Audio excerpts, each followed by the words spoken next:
ನಮಸ್ಕಾರ ಸ್ನೇಹಿತರೆ, ಈ ಒಂದು ವಿಡಿಯೋದಲ್ಲಿ ರೇಷನ್ ಕಾರ್ಡ್ಗೆ ಸಿಕ್ಕ ಮಕ್ಕಳನ್ನ ಸೇರಿಸಬೇಕಂದ್ರೆ ಯಾವೆಲ್ಲ ಡಾಕ್ಯುಮೆಂಟ್ ಬೇಕಂತ ತಿಳಿಸ್ಕೊಡ್ತಾ ಇದ್ದೀನಿ. ಅದೇ ರೀತಿಯಾಗಿ ದೊಡ್ಡವರನ್ನ ಸದಸ್ಯರನ್ನ ಸೇರಿಸಬೇಕು ರೇಷನ್ ಕಾರ್ಡ್ನಲ್ಲಿ ಅಂದರೆ ಅವರಿಗೆ ಏನೆಲ್ಲ ಡಾಕ್ಯುಮೆಂಟ್ ಬೇಕು ಅಂತ, ಮತ್ತು ಡಿಲೀಟ್ ಮಾಡಬೇಕಂದ್ರೆ ಇನ್ ಕೇಸ್ ಇವಾಗ ಒಂದು ಊರಿಂದ ಬೇರೆ ಊರಿಗೆ ಹೋಗಿರ್ತಾರೆ, ಅಲ್ಲೇ ಸೆಟ್ಲ್ ಆಗಿರ್ತಾರೆ, ಅಂಥವ್ರನ್ನ ರೇಷನ್ ಕಾರ್ಡಿಂದ ತೆಗೆದು ಹಾಕೋದಕ್ಕೆ ಏನು ಬೇಕು, ಮತ್ತು ಡೆತ್ ಆದವರನ್ನ ಮರಣ ಹೊಂದಿದ ಸದಸ್ಯರನ್ನ ತೆಗೆದು ಹಾಕೋದಕ್ಕೆ ಏನೇನು ಡಾಕ್ಯುಮೆಂಟ್ ಬೇಕು, ಏನೆಲ್ಲ ಪ್ರೊಸೀಜರ್ ಇದೆ ಅಂತ ಈ ವಿಡಿಯೋದಲ್ಲಿ ಸಂಪೂರ್ಣವಾಗಿ ನಿಮಗೆ ತಿಳಿಸಿಕೊಡ್ತಾ ಹೋಗ್ತೇನೆ. ವಿಡಿಯೋನ ಪೂರ್ತಿಯಾಗಿ ನೋಡಿ, ಅರ್ಥ ಆಗುತ್ತೆ.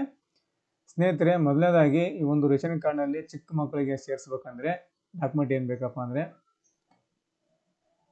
ಸ್ನೇಹಿತರೆ ನೋಡ್ತಾ ಇದ್ದೀರಾ, ಒಂದು ಮಗುವಿನ ಸೇರಿಸ್ಬೇಕಂದ್ರೆ ಮಗುವಿನ ಆಧಾರ್ ಕಾರ್ಡ್ ಬೇಕಾಗುತ್ತೆ, ಮತ್ತು ಜನನ ಪ್ರಮಾಣಪತ್ರ ಬೇಕಾಗುತ್ತೆ, ಮತ್ತು ಜಾತಿ ಆದಾಯ ಪ್ರಮಾಣಪತ್ರ ಕೂಡ ಬೇಕಾಗುತ್ತೆ. ಇದರಲ್ಲಿ ಸ್ನೇಹಿತರೆ 1 ರಿಂದ 6 ವರ್ಷದ ಮಕ್ಕಳಿಗೆ ಜಾತಿ ಆದಾಯ ಪ್ರಮಾಣಪತ್ರ ಬೇಕಾಗೋದಿಲ್ಲ. 6 ವರ್ಷ ಮೇಲ್ಪಟ್ಟಿರುವಂಥ ಮಕ್ಕಳಿಗೆ ಮಾತ್ರ ಜಾತಿ ಆದಾಯ ಪ್ರಮಾಣಪತ್ರ ಕಡ್ಡಾಯವಾಗಿ ಮಾಡಿದ್ದಾರೆ ಸರ್ಕಾರ. ಸೊ 1 ರಿಂದ 5 ಅಥವಾ 6 ವರ್ಷ ಒಳಗಡೆ ಇದ್ದರೆ ಕೇವಲ ಜಾತಿ ಆದಾಯ ಪ್ರಮಾಣಪತ್ರ ಬೇಕಾಗೋದಿಲ್ಲ. ಜನನ ಪ್ರಮಾಣಪತ್ರ ಮತ್ತು ಆಧಾರ್ ಕಾರ್ಡ್ 2 ಇದ್ದರೆ ಸಾಕು, ನೀವು ಸೇರಿಸ್ಬೋದು ಈ ಒಂದು ಮಗುವಿನ ಫೋಟೋ.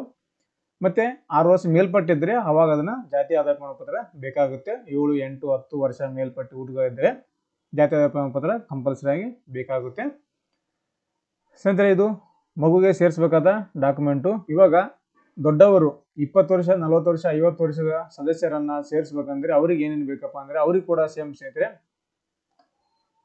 ಆಧಾರ್ ಕಾರ್ಡು ಮತ್ತು ಜಾತಿ ಆದಾಯ ಪ್ರಮಾಣಪತ್ರ 2 ಇದ್ದರೆ ಸಾಕು. ಈ ಒಂದು ಸದಸ್ಯರನ್ನ ನೀವು ಸೇರಿಸ್ಬೋದು. ಎಷ್ಟೇ ವಯಸ್ಸಿರ್ಬೋದು, 7 ವರ್ಷ ಮೇಲ್ಪಟ್ಟು ಇರುತ್ತೆ. 7 ರಿಂದ 99 ವಯಸ್ಸಿನವರೆಗೂ ಸದಸ್ಯರನ್ನ ನೀವು ರೇಷನ್ ಕಾರ್ಡ್ನಲ್ಲಿ ಸೇರಿಸ್ಬೇಕಂದ್ರೆ ಆಧಾರ್ ಕಾರ್ಡು, ಜಾತಿ ಆದಾಯ ಪ್ರಮಾಣಪತ್ರ ಚಾಲ್ತಿಯಲ್ಲಿರ್ಬೇಕು ಸ್ನೇಹಿತರೆ.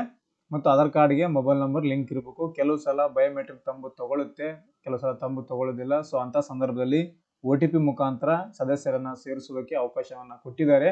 ಹಾಗಾಗಿ ಆಧಾರ್ ಕಾರ್ಡ್ಗೆ ಕಂಪಲ್ಸರಿ ಮೊಬೈಲ್ ನಂಬರ್ ಲಿಂಕ್ ಇರಲೇಬೇಕು. ಮತ್ತು ಜಾತಿ ಆದಾಯ ಪ್ರಮಾಣಪತ್ರ ಚಾಲ್ತಿಯಲ್ಲಿರಬೇಕು, ಎಕ್ಸ್ಪೈರಿ ಆಗಿರಬಾರ್ದು. ಎಕ್ಸ್ಪೈರಿ ಆದರೆ ಅದು ತಗೋದಿಲ್ಲ. ಸೊ ಚಾಲ್ತಿ ಆಗಿರಬೇಕು, ಮತ್ತು ನೇಮ್ ಸೇಮ್ ಇರಬೇಕು.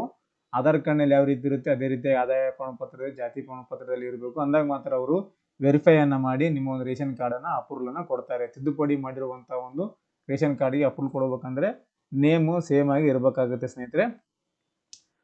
ಇದು ರೇಷನ್ ಕಾರ್ಡ್ನ ಸದಸ್ಯರು ಸೇರಬೇಕಂದ್ರೆ ಡಾಕ್ಯುಮೆಂಟ್ ಏನಂತ ತಿಳಿಸ್ಕೊಟ್ಟಿದ್ದೀನಿ, ಗೊತ್ತಾಗಿದೆ. ಇವಾಗ ಸದಸ್ಯರನ್ನ ಡಿಲೀಟ್ ಮಾಡ್ಬೇಕಂದ್ರೆ ಏನು ಮಾಡ್ಬೇಕಪ್ಪ ಅಂದರೆ ಸ್ನೇಹಿತರೆ ಸಿಂಪಲ್ ಇದೆ.